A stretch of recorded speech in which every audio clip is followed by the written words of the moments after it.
Va detto che voci di resistenza noi l'abbiamo inteso in vari sensi, non soltanto nel senso canonico della resistenza a una violenza, eccetera, ma ci sono dei fenomeni, diciamo così, di violenza che sono nella storia. Per esempio, per noi è voce di resistenza scegliere anche dei luoghi di Selargius che conservano, che hanno la pretesa, che vogliono, desiderano conservare dei fatti di alta caratura culturale, per esempio Casa Cara, che non avevano mai utilizzato, che è uno dei luoghi in cui si svolgono parti del matrimonio selargino. Ecco, questo è uno dei sensi che abbiamo inteso. E poi appunto la poesia accanto alla prosa, la poesia che ha un mercato esiguo.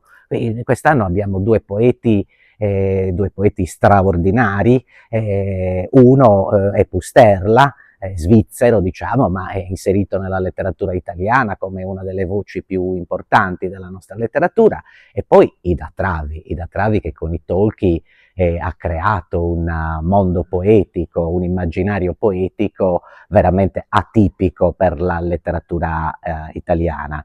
Sul versante della lingua sarda la poesia ha un altro peso, perché in Sardegna per fortuna la poesia in lingua sarda ha un suo spazio, ha un pubblico anche molto forte, e su questo versante noi abbiamo il libro di Antonello Bazzu, uno scrittore che scrive in lingua sarda e scrive anche in lingua sassarese. Anche lui è un poeta conclamato, un poeta molto conosciuto, e lo abbiamo invitato a presentare la sua ultima opera. Ovviamente interverrà Anna Cristina Serra, che è una conoscitrice di questo segmento della cultura nostra. Insomma, abbiamo una serie di appuntamenti che indicano la resistenza anche da altri punti di vista.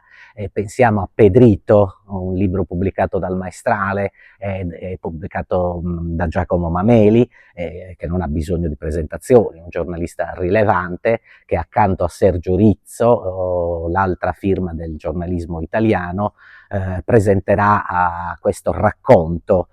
Giacomo Mameli ha l'abitudine di cercare casi di sardi che hanno operato per il meglio in Sardegna o che hanno operato rocambolescamente o per il meglio in tutte le parti del mondo. Dunque voci di resistenza, però nel senso più canonico ce l'abbiamo anche per la lettura di versi dedicati alla Palestina, che ha vissuto una tragedia proprio in questi anni, una tragedia inenarrabile, che è stata, diciamo così, il teatro di una violenza da parte dello Stato israeliano che mai avremmo pensato di dover osservare nel corso della nostra vita.